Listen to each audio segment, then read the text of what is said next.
नमस्कार, आप देख रहे हैं HN 24/7 और मैं हूं आपके साथ निशी भाटिया। एक बड़ी खबर आ रही है, बड़ी खबर का सीधे रुख कर लेते हैं। लाल किला ब्लास्ट में बड़ा खुलासा हुआ है। दिल्ली दहलाने वालों की लखनऊ दहलाने की थी साजिश। NIA की रिपोर्ट में बड़ा खुलासा हुआ है। लखनऊ के सचिवालय, बापू भवन, विधानसभा, लोक भवन यानी कि मुख्यमंत्री कार्यालय निशाने पर थे।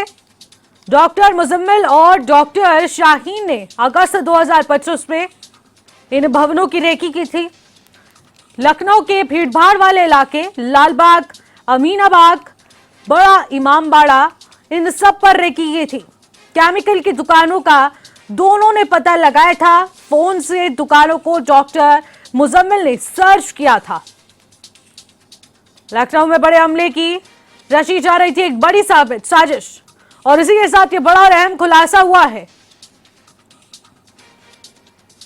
बड़ी जानकारी इस वक्त की, लाल किला ब्लास्ट में बड़ा खुलासा हुआ। दिल दहलाने वाली खबर है। दिल्ली दहलाने वालों की लखनऊ दहलाने की कोशिश थी। NIA की रिपोर्ट में बड़ा खुलासा। लखनऊ के सचिवालय, बापू भवन, विधानसभा, लोक भवन निशाने पर थे। डॉक्टर मुजम्मिल और डॉक्टर शाहीन ने अगस्त 2025 में रेकी कर इन भवनों की रेकी की। लखनऊ के भीड़भाड़ वाले इलाकों में लालबाग, अमीनाबाग, बड़ा इमामबाड़ा, इन सब पर रेकी की। केमिकल की दुकानों का दोनों ने पता लगाया था। फोन से दुकानों को डॉक्टर मुजम्मिल ने सर्च किया था, यानी कि प्री प्लान किया जा रहा था। जब दिल्ली दहलाई गई तो उसके बाद सीधे लखनऊ उनके नेक्स्ट निशाने पर था। इसी के साथ एक बड़ा खुलासा हुआ है, जहां पर लाल किला ब्लास्ट में बड़ा खुलासा, दिल्ली दहलाने वालों को पकड़ लिया गया है। और इसी खबर पर ज्यादा जानकारी के साथ पुनीत मोहन हमारे संवाददाता इस वक्त हमारे साथ जुड़ रहे हैं। पुनीत, लाल किला ब्लास्ट से बड़ा खुलासा हुआ है, आखिरकार क्या कुछ जानकारी आ रही है?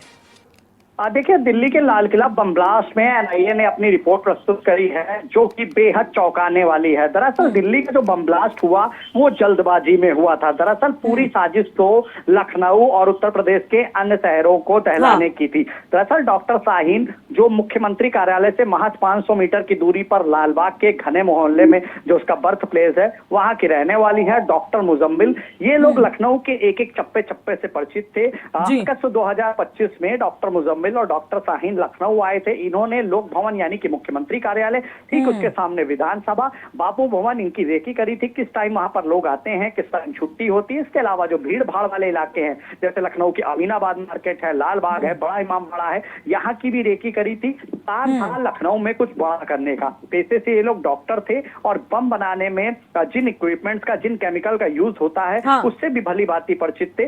फोन पर डॉक्टर मुजम्मिल ने लखनऊ में कहां पर केमिकल मिलते हैं इसको भी सर्च किया था। NIA ने जब इनसे पूछताछ करी तो इस बात को इन्होंने एक्सेप्ट किया कि प्लान तो हमारा लखनऊ में कुछ बड़ा करने का था, लेकिन जल्दबाजी में दिल्ली में लाल किला बम ब्लास्ट हो गया। फिलहाल डॉक्टर शाहीन इसकी पूरी मास्टरमाइंड थी और उसके नेटवर्क में तकरीबन 200 मेडिकल स्टूडेंट्स ऐसे थे जो स्लीपर सेल के तौर पर काम कर रहे थे।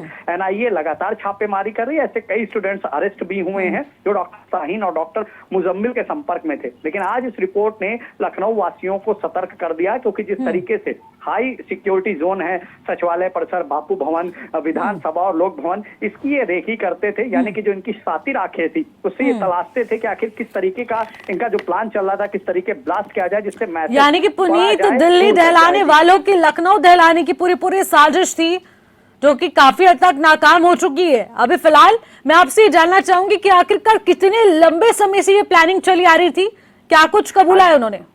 देखिए, NIA की जो रिपोर्ट है उसके अनुसार अगस्त 2025 में ये लोग कई बार विधानसभा, लोक भवन, बापू भवन के आसपास आए। इन लोगों ने कई जगह केमिकल्स वगैरह की भी सर्च किए। डॉक्टर मुजम्मिल का काम था, जो बच्चे मेडिकल की पढ़ाई करने के लिए आते हैं, विशेष रूप से जम्मू कश्मीर के बच्चे जो यूपी में मेडिकल की पढ़ाई कर रहे हैं, ऐसे बच्चों को टारगेट करना, उनका ब्रेन वॉश करना। और जिस तरीके से ये सातिर थे, ये फोन का यूज नहीं करते थे, एक ऐप का यूज करते थे। डॉक्टर मुजम्मिल के पास जब छापेमारी हुई थी IIM रोड पर इसके घर पर, तो इसके पास पास कीपैड फोन बरामद हुए थे। ऐसे में एक बेहद सातिराना तरीके से एक प्री प्लान किया जा रहा था, लेकिन सुरक्षा एजेंसियां एक्टिव थी। दरअसल इसकी पूरी शुरुआत कश्मीर में एक पोस्टर लगने से हुई थी, जहां एसपी की नजर एक पोस्टर पर पड़ती है। उस पोस्टर की जब वो जानकारी करते हैं तो उनको ये जानकारी हो जाती है कि देश में कुछ बड़ा होने वाला है। वो इसकी रिपोर्ट सुरक्षा एजेंसियों को देते हैं, सुरक्षा एजेंसियां एक्टिव होती हैं और इसके तार सीधे यूपी से जुड़ते हुए नजर आते हैं। हालांकि सुरक्षा एजेंसियां सतर्क थी, ऐसे में कोई बड़ा ब्लास्ट तो नहीं होने पाया, लेकिन जिस तरीके से दिल्ली का जो ब्लास्ट हुआ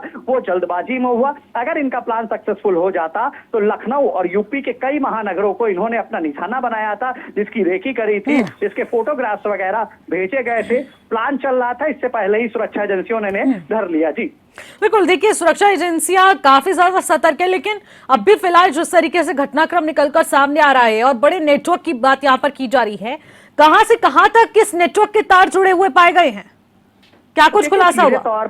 सीधे तौर पर अगर हम देखें तो पहली बार आतंकवादी घटनाओं में व्हाइट कॉलर सामने आया है, यानी कि डॉक्टर्स जो पढ़े लिखे होते हैं, जिनको नॉलेज होती है, ऐसे में जो भारत में दहशत फैलाना चाहते हैं उन लोगों के निशाने पर अब ये लोग हैं, जिनको बम बनाने की जानकारी हो, जिनको मटेरियल कलेक्ट करने की जानकारी हो। जाहिर तौर पर पहले जिस तरीके से होता था कि ये लोग कम पढ़े लिखे लोगों को निशाना बनाते थे, लेकिन अब एक डॉक्टर्स का हुजूम इनके साथ में था, जिनको अच्छी खासी साइंस की नॉलेज थी और ऐसे में काम करने का तरीका भी बेहद सातिराना था। फिलहाल सुरक्षा एजेंसियों ने दिल्ली बम ब्लास्ट के बाद डॉक्टर शाहीन और डॉक्टर मुजम्मिल को गिरफ्तार किया, एक बड़ा खुलासा किया, कई स्लीपर सेल भी पकड़े गए हैं। लगातार एनआईए और यूपी एटीएस इस पर अपनी निगाह बनाए रखी हुई है, लेकिन जो रिपोर्ट एनआईए ने प्रस्तुत करी है वो चौंकाने वाली है। सोचिए अगर इनके मंसूबे कामयाब हो जाते तो लखनऊ सहित एक बड़ा धमाका यूपी के कई शहरों में होता। जी बिल्कुल पुनीत, देखिए मंसूबों को नाकाम जरूर किया गया है, लेकिन फिर भी इस वक्त सतर्क रहने की जरूरत यहां पर देखने को मिल रही है। देखिए जब पूछताछ हुई, एनआईए की रिपोर्ट सामने आती है, बड़े से बड़े खुलासे होते हैं, एक बड़े नेटवर्क का खुलासा होता हुआ नजर आता है। और जिस तरीके से आपने कहा कि इसमें कोई ऐसा व्यक्ति नहीं था, बल्कि व्हाइट कॉलर से जुड़े हुए लोग थे, यानी कि डॉक्टर्स थे, पढ़े लिखे, शार्प माइंडेड थे।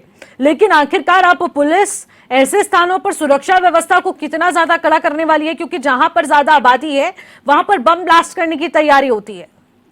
देखिए फिलहाल सुरक्षा एजेंसियां रिपोर्ट प्रस्तुत होने के बाद में पूरी तरीके से सतर्क हैं, यूपी पुलिस भी सतर्क है और सचिवालय परिसर के आसपास की सुरक्षा बढ़ाई गई है। जो भीड़ भाड़ वाले इलाके हैं वहां पर पुलिस बल तैनात है। जो सूचना तंत्र और मुखबिर माध्यम होता है उसके माध्यम से जो अनजान लोग मार्केट में दिख रहे हैं उन पर नजर रखी जा रही है। लगातार पुलिस चौकसी बरत रही है। फिलहाल जिस तरीके की ये रिपोर्ट है अपने आप में बेहद सतर्क करने वाली है।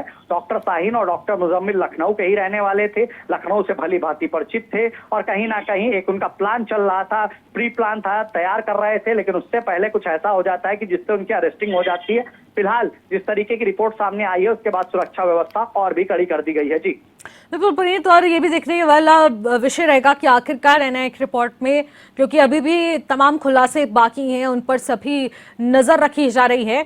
और ऐसे जो भीड़भाड़ वाली जगहें हैं और जो संसदीय भवन है उन पर भी खास तौर पर चौकसी बढ़ा दी गई है और कहा जा रहा है आसपास के लोग भी सतर्क हैं इस विषय को लेकर। बाजारों में भी सुरक्षा व्यवस्था काफी ज्यादा पुख्ता कर दी गई है, क्योंकि दिल्ली नहीं बल्कि लखनऊ भी अब सुरक्षित नहीं देखने को मिल रहा है, क्योंकि इस पूरे खुलासे से यही स्पष्ट होता हुआ नजर आ रहा है। बहुत बहुत शुक्रिया पुनीत तमाम जानकारी के लिए।